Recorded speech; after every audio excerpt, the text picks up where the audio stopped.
Hello and welcome everyone. आज हम बात करने वाले हैं ब्रांचिंग की। तो ब्रांचिंग की बात करने से पहले अगर हम थोड़ा सा वापस जाएं कि जब हम कमिट्स की बात करते थे, ठीक है। तो कमिट्स क्या होते थे बेसिकली कि मान लो मैंने कमिट किया कोड में, ये मेरा एक कमिट था, ये मेरा दूसरा कमिट था, मेरे चेक पॉइंट्स की तरह हमने इमेजिन किया था बेसिकली। जो ये मेरा तीसरा कमिट था, ठीक है। इसको मैं C1 कह दे रहा हूं, इसको C2 और इसको C3। तो ये जो मेरे चेक पॉइंट्स थे, अब इनमें होता क्या है ये आप इमेजिन कर सकते हो। आपको एक लिंक लिस्ट या ग्राफ सॉर्ट ऑफ रिप्रेजेंटेशन देंगे, अभी एक लिंक लिस्ट की तरह सोच सकते हो, ठीक है। तो उसमें क्या होता था कि हम जहां पे होते थे उससे ऊपर वाले का हमको रेफरेंस होता था। तो यहां पे एक हैश कोड होगा, ठीक है। इसको आप एक कोड समझ लो। वो कोड एक इसके पास भी होगा, इसको 2 कह देता हूं, इसको 1 कह देता हूं और इसको 3 कह देता हूं, ठीक है। तो हम तीनों के पास हैश कोड है। अब 3 वाला 2 वाले को कैसे जानेगा? इसके हैश कोड के थ्रू। ऐसे ही 2 वाला कैसे जानेगा कि मेरे से ऊपर कौन था? इसके हैश कोड के थ्रू। तो हैश कोड जो है, ये हैश कोड ही हमारी मदद करते हैं पॉइंट करने के लिए कि आगे वाला कमिट पिछले वाले को कैसे पॉइंट कर रहा है। अब बात करते हैं, इसमें एक कॉन्सेप्ट और होता है जो कि होता है हेड। हेड बताता है कि करेंटली अभी हम किस कमिट में हैं। अभी आप ऐसे सोच लो, ठीक है। तो यहां मेरा हेड हो, लेट्स से हेड इस पे भी हो सकता है, इस पे भी, जिस पे भी आप रखना चाहो, ठीक है। तो हेड भी एक पॉइंटर की तरह होगा जो इस हैश कोड को रेफरेंस कर रहा होगा, ठीक है। तो हेड हैश कोड रेफरेंस करेगा। आने वाला कोई भी कमिट अपने पेरेंट कमिट को उसके हैश कोड के थ्रू रेफरेंस करेगा। तो मैं हल्का सा लिंक लिस्ट जैसा रिप्रेजेंटेशन यहां पे देख पा रहा हूं, ठीक है। तो ये था कुछ बेसिक कमिट का। अब इसी में अगर मैं चाहता हूं, मेरे पास कई सारे काम आ गए। अब इमेजिन करो यहां पे 3-4 डेवलपर्स हैं, लेट्स से 3 डेवलपर्स हैं जिनको मैं D1 D2 D3 कह देता हूं, ठीक है। अब मैंने सबको अलग अलग काम अलॉट कर दिया क्योंकि भाई काम तेजी से होना है, डिलीवरी होनी है काम की, ठीक है। टाइम टू मार्केट कम रखना है। तो हम कहेंगे भाई तुम जो नंबर 1, तुमको एक नई फंक्शनैलिटी बनानी है। लेट्स से कि तुमको कोई सर्च फंक्शनैलिटी ऐड करनी है, ठीक है। इलास्टिक सर्च या कुछ लगा रहे हैं हमने कहा कि तुमको सर्च फंक्शनैलिटी बनानी है। दूसरे वाले से मैंने कहा कि थोड़ा सा कोड में इशू था, उसको फिक्स कर दो, ठीक है। तो उसको बग फिक्सेस का काम दे दिया मैंने। और तीसरे वाले से मैंने कहा कि तुम क्या करो, तुम इसके यूआई चेंजेस कर दो या इसका न्यू लुक बना दो, ठीक है। तो यूआई चेंजेस दे दिए उसको। और लेट्स से एक नया इंटर्न या कोई है, उसको भी हमने बुलाया। हमने कहा इसको हम एक एक्सपेरिमेंटल वर्क देंगे कि कोई एकदम ही नई चीज डेवलप करो जो हो सकता है बाद में प्रोडक्शन में ना जाए। तो फिर मैंने इसको एक न्यू एक्सपेरिमेंटल वर्क दे दिया। तो देख सकते हो यहां पे क्या है, डिफरेंट कंटेक्स्ट है। कंटेक्स्ट में सिचुएशन सोच सकते हो कि जब भी डिफरेंट कंटेक्स्ट की मैं बात करूंगा, डिफरेंट सिचुएशंस की मैं बात करूंगा, तो फिर अब हमारे पास कॉन्सेप्ट आता है कि अगर इमेजिन करो इसने सर्च का डाला। अब ये मेरा कमिट था, इस बंदे ने यहाँ पे कमिट किया सर्च वाला। तब तक पता चला बग फिक्सेस वाले ने भी इसके ऊपर कमिट कर दिया कुछ, तो उसकी वजह से ये फटने लग गया। या समझो कितना रायता हो जाएगा, यूआई वाले ने भी यही कर दिया, एक्सपेरिमेंटल वाले ने भी यही कर दिया। तो अब तो मेरा सबका कोड मिल गया ना यहाँ पे, जो कि मैं नहीं चाहूंगा। अगर कोई यूआई चेंज हो रहा है तो मैं चाहूंगा कि वो पूरा पूरा हो जाए, अलग होए। इस चीज में नहीं होना चाहिए। एक्सपेरिमेंट में अपने मेन वाली चीज में ही नहीं चालू कर दूंगा, ठीक है। तो यहां पे कॉन्सेप्ट आता है ऑल्टरनेटिव टाइमलाइंस का। आप सोच सकते हो कि जैसे हमारी लाइफ है, ठीक है, हम वो लाइफ जिएंगे जो हम डिसीजन लेंगे, ठीक उसी तरह यहां पे ऑल्टरनेटिव टाइमलाइंस का कॉन्सेप्ट आ जाता है। ऑल्टरनेटिव टाइमलाइंस ये कहती हैं कि आप जितनी भी चीजों पे काम कर रहे हो, अलग अलग चीजों पे, तो आपस में उनका इंटरेक्शन ऐसा ना हो कि वो फट जाए, इसलिए हम उसको कह सकते हो आप ब्रांचेस में तोड़ देते हैं। तो एक ब्रांचेस लाइक स्ट्रक्चर बन जाता है, इसीलिए हम इस कॉन्सेप्ट को ब्रांचिंग का नाम दे देते हैं, ठीक है। बहुत इंपॉर्टेंट कॉन्सेप्ट है और आई फील आना ही आना चाहिए, राइट। तो वापस आते हैं। अब लेट से ये मेरी एक कमिट था। अब इसके ऊपर यहां पे मैंने कहा कि भाई देखो, जब यहां पे मुझे सर्च फंक्शनैलिटी चाहिए, तो उस बंदे ने क्या किया, एक नई सर्च फंक्शनैलिटी के लिए उसने काम करना चालू किया। उसने दूसरा कमिट किया, फिर उसने अपना अलग कमिट किया। तो ये सर्च फंक्शनैलिटी का काम चल रहा है यहाँ पे। सिमिलरली जो बंदा बग फिक्स कर रहा था, वो मेन जो मेरा कोड है, जो मेन कोड है प्रोडक्शन में, वो उस पर वहां पे बग फिक्सेस कर रहा होगा बैठ के। तो ये मेरा बग फिक्सेस का काम चल रहा है लेट से। सिमिलरली अब कोई एक्सपेरिमेंटल वाला है तो मैंने उसको एक्सपेरिमेंटल वाला काम दे दिया कि भाई वो अपना एक्सपेरिमेंट कर रहा है यहाँ पे बैठ के, तो उसका एक्सपेरिमेंटल का काम चल रहा है।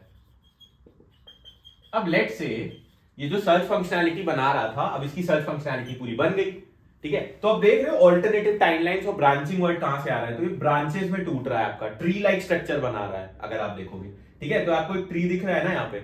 अब और इसमें क्या है कि अब लेट से ये बग फिक्स, ये जो हम सर्च कर रहे थे, ये सर्च वाला कोड भी चल गया, बग फिक्सेस हो गया। तो हमने कहा अब एक इसमें क्या होता है, केस होता है कि मेन टाइमलाइन होती है, वो मेन टाइमलाइन आपकी डिप्लॉयमेंट में जाती है। अब मैं सारे तरह के कोड तो अपने कस्टमर को दे नहीं दूंगा कि भाई ये भी चलाओ, ये भी चलाओ, ये भी चलाओ। तो एक मेन पाइपलाइन होती है, इसको हम कह सकते हो, इस ब्रांच को मास्टर ब्रांच या मेन ब्रांच भी कहते हैं, ठीक है। अब इसको कुछ भी नाम दे सकते हैं, बाय स्टैंडर्ड ये इन दोनों में आती है, but again you can rename it और डिलीट इट इवन, ये रहता है। अब ये हमारी मेन वाली चल रही है, इसी के ऊपर मैंने ये बना दी थी सर्च। अब इसमें क्या है कि इस कमिट के ऊपर बनाई है मैंने, तो यहां पे जो भी कोड होगा वो कोड यहां भी होगा और वो कोड यहां भी होगा, बट यहां मैं उसको मॉडिफाई करूंगा C2 की तरह, लेट से यहां C3 की तरह। अब यहां से वो चेंज हो गया है काफी, है ना। और ये याद रखना कि इसमें जो मैं कोड कर रहा हूं और इसमें जो कोड कर रहा हूं, these are independent of each other.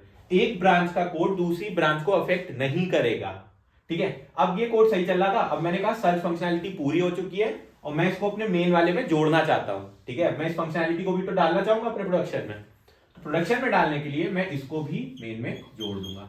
इस कॉन्सेप्ट को जो हम यहां पे कर रहे हैं, इसको हम मर्जिंग कहते हैं, मर्जिंग ऑफ ब्रांचेस, ठीक है। बहुत इंपॉर्टेंट होता है, यहाँ पे बहुत से कॉन्फ्लिक्ट्स आते हैं, दिक्कत आती है, वो सब कैसे सॉल्व होती है हम उस पर भी बात करेंगे। बट अभी के लिए समझते हैं, अभी हम ब्रांचिंग देख रहे हैं, तो ब्रांचिंग हमने कैसे तोड़ा, कैसी अल्टरनेटिव टाइमलाइंस हम चला रहे हैं, और बाद में हम उसको ले जाके मिला भी सकते हैं। और लेट से एक्सपेरिमेंटल वाली थी, इसको मैंने नहीं भी मिलाई, मेरे को नहीं समझ आया इसका कोई बिजनेस वैल्यू या कुछ ऐसा हो पा रहा है, तो मैं चाहूं तो ये पूरी ब्रांच डिलीट भी कर सकता हूं, ठीक है।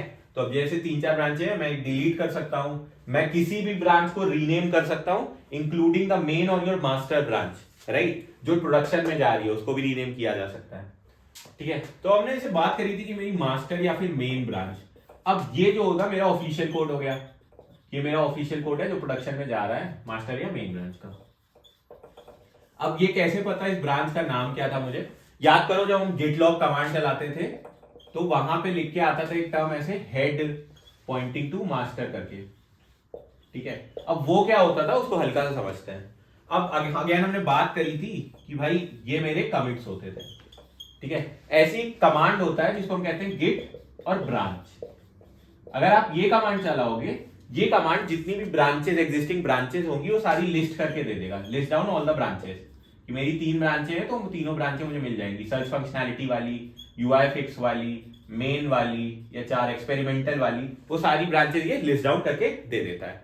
अब इसमें एक कॉन्सेप्ट होता है कि हम करेंटली किस ब्रांच पे हैं ये कैसे पता चलेगा, वो ये बताता है हेड। अब हेड याद करो मैंने क्या कहता है, कमिट, स्पेसिफिक कमिट को पॉइंट कर रहा होगा।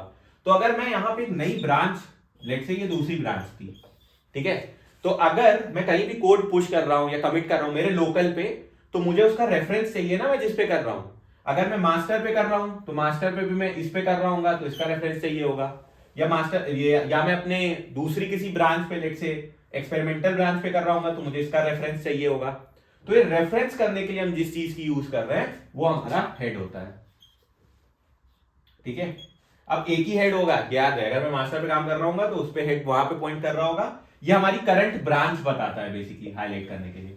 और करंट ब्रांच कैसे बताता है, उस हैश कोड को पॉइंट करके जो उस ब्रांच के लेटेस्ट कमिट में होगा, सीधी सी बात है, सिंपल वर्ड्स, ठीक है। ये करंट ब्रांच को बताता है। अगर ज्यादा हेक्टिक नहीं समझना है, सिंपल बात समझ सकते हो, ये करंट ब्रांच दिखाता है।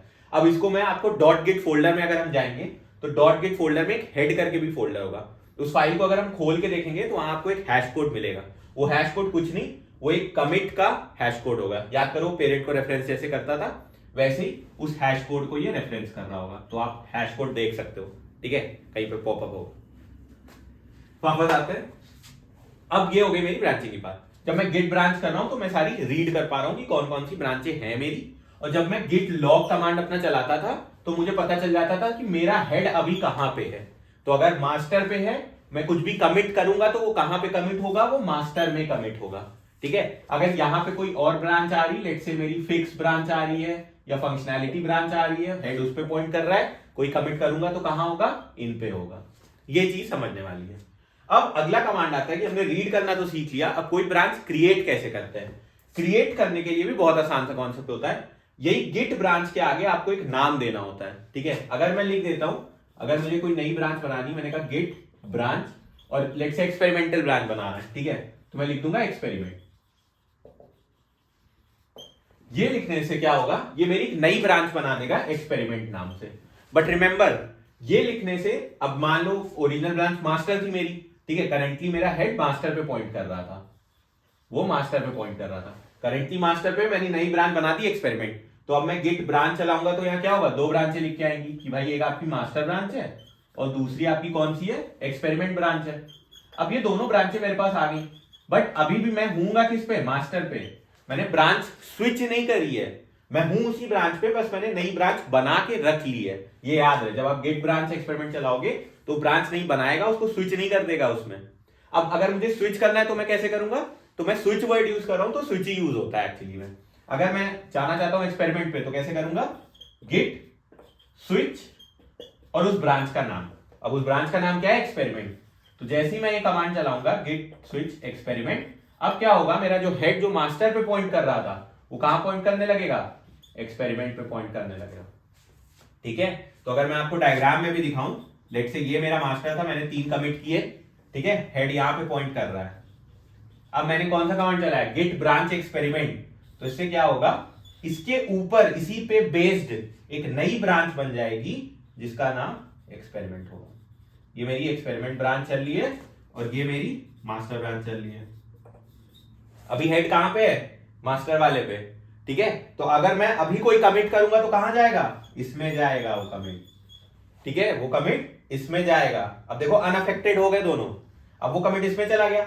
जब मैंने चलाया कि गिट स्विच एक्सपेरिमेंट, मैंने कहा कि अब इस वाले पे चले जाओ, ठीक है, इस वाले पे चले जाओ। अब इसमें क्या हुआ होगा, हेड यहां पे आ गया होगा। जब नया कमिट किया है ना, लेटेस्ट कमिट पे पॉइंट करेगा।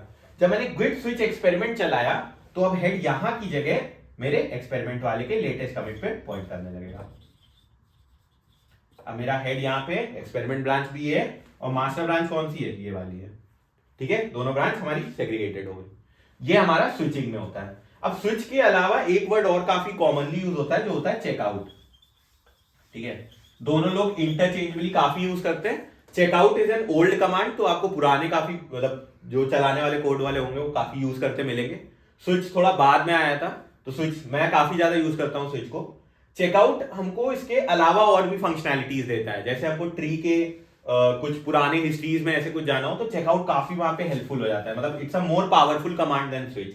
तो अगर हमको वही है ना कि एक क्या अंगूर काटने के लिए एक तलवार तो चाहिए नहीं, हम उसको चाकू से भी काट सकते हैं, तो वो चाकू का काम ये करेगा और तलवार ये है हमारी, तो इसलिए मैं यहाँ पे स्विच का यूज करता हूँ। हाँ, तो वापस आते हैं। अब एक चीज और ध्यान रखने वाली होती है कि लेट से मैंने कुछ कोड चेंजेस किए, ठीक है, अगेन मेरे 3 एरियाज होते थे, अब तक तो रट गए होंगे, तो अब मैंने यहाँ पे कुछ कोड चेंजेस कर रखे हैं, ठीक है, लेकिन मैंने उनको कमिट नहीं किया है अभी तक किसी भी ब्रांच में, ठीक है।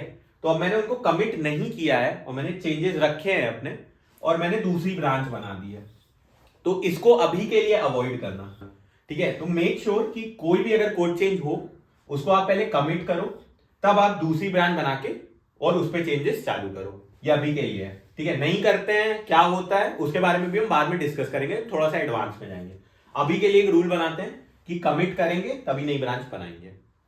अब बात करते हैं, मैंने ब्रांच बना ली, ठीक है। अब मेरे को एक्सपेरिमेंटल ब्रांच जैसे हम काम कर रहे थे, मुझे नहीं रखनी है, वो एक्स्ट्रा ब्रांच है, मेरा काम उसका हो गया, मैं उसे डिलीट करना चाहता हूँ। या लेट्स से कि सर्च फंक्शनैलिटी वाली बना रहे थे, मैंने उसको मर्ज कर लिया है मेन में ही, अब मुझे उसका कोई काम नहीं है, मैं उस ब्रांच को डिलीट करना चाहता हूँ। ब्रांच डिलीट करते समय एक बात की चीज का ध्यान रखना होता है कि आप जिस डाली पे बैठे होते हैं ना उसी को नहीं काटते हैं, वरना गिर जाओगे, सीधी सी बात है। तो डिलीट करने के लिए फिर अगेन वो तो बहुत इजी होता है कि गेट ब्रांच, ठीक है, डैश। अब यहां पे डिलीट के लिए 2 चीज होती है, स्मॉल डी और कैपिटल डी, दोनों पे बात करेंगे। अब ये लिखना होता है और फिर ब्रांच का नेम, ठीक है, यहां पे उसका नाम लेना होगा। लेट्स से एक्सपेरिमेंटल है तो यहां पे मैं एक्सपेरिमेंटल लिख दूंगा। अब मैंने अभी अभी कहा जिस ब्रांच पे होते हैं उस ब्रांच को हम नहीं काट सकते, ठीक है, जिस डाल पे होते हैं उसको नहीं काटा करते। तो ये कमांड आप तब चलाओगे जब आप किसी और ब्रांच पे होगे। तो अगर मुझे एक्सपेरिमेंटल को डिलीट करना है तो मैं मास्टर या फिर कोई और ब्रांच पे जाके चलाऊंगा। तो लेट से ये मेरी मास्टर ब्रांच थी और ये मेरी एक्सपेरिमेंटल ब्रांच थी, अब मैं ये वाली डिलीट करना चाहता हूं, ठीक है। तो उसके लिए अगर मैं मेरा हेड यहां पे पॉइंट कर रहा है एक्सपेरिमेंटल पे, मैंने गेट लॉक चलाया, मैंने देखा कि लास्ट टाइम एक्सपेरिमेंटल पे था, ठीक है, मुझे पता चल गया कि यहां पे है। अब मैं क्या करूंगा, मैं क्या गेट स्विच, रिमेंबर, तो गेट स्विच चला के मैं अपना कंट्रोल कहां पे लाऊंगा, वापस इस वाली ब्रांच पे लाऊंगा। अब मैं एक बार इस पे आ गया, तब मैं अपना डिलीट कमांड चलाऊंगा कि मुझे ये ब्रांच डिलीट करनी है। तो अगर मैं इस पे आके डिलीट ब्रांच चलाऊंगा तो यहां से तोड़ के ये ब्रांच को डिलीट कर देता है। ठीक है, अब कैपिटल डी फोर्स्ड होता है। अभी क्योंकि हमने गिटहब नहीं पढ़ रखा है तो स्मॉल डी को अभी के लिए निग्लेक्ट करेंगे। ठीक है, इसमें फोर्स करते हैं तो कैपिटल डी करके मैं पूरी ब्रांच यहां से उड़ा दूंगा। अब इसमें आपको एरर देता है कि पूरी ब्रांच उड़ा देगा, आप उसको रिट्रेस नहीं कर सकते, तो मेक श्योर थोड़ा रिस्की कमांड है। लास्टली अब मुझे अगर किसी ब्रांच को रीनेम करना है, एक्सपेरिमेंटल ब्रांच को मैं कुछ और आउटडेटेड एक्सपेरिमेंट है ऐसा कुछ रीनेम करना चाहता हूं। रीनेम का मान थोड़ा सा इंटरेस्टिंग हो जाता है क्योंकि उसका जो फ्लैग होता है, जैसे डिलीट का तो डी दिख गया, बट रीनेम करने के लिए हमको एम से होता है, डैश एम यूज करते हैं। ठीक है, डैश एम क्यों? उसको मूव या रीनेम कहते हैं, move slash rename, one and the same thing, but dash M flag use किया जाता है। तो अगर मुझे कोई ब्रांच रीनेम करनी होगी, अगेन ब्रांच रीनेम करने के लिए क्या करना होता है, उस ब्रांच पे आके उसका रीनेम किया जाता है। ठीक है, तो अगर मैं एक्सपेरिमेंटल ब्रांच को रीनेम करना चाहता हूं तो मुझे वापस गिट स्विच करके एक्सपेरिमेंटल वाली ब्रांच पे आना पड़ेगा और फिर मुझे अपना कमांड चलाना पड़ेगा गिट ब्रांच डैश एम और उसका नया नाम, न्यू नेम, जो भी मैं उसे देना चाहता हूं। ऐसा करने से क्या होगा कि जिस ब्रांच पे आप होगे वो उसका ओल्ड नेम का पर्पस सर्व करेगा, और डैश एम मैंने क्या बताया था, मूव या रीनेम। ठीक है, सेम चीज है, तो रीनेम करने के लिए डैश एम फ्लैग यूज करेंगे और नया नाम दे देंगे। ऐसा करके आप अपनी किसी भी ब्रांच को रीनेम कर सकते हो बेसिकली। तो आई थिंक आज के ब्रांचिंग के लिए इतना काफी है। सी यू अगेन, बाय बाय।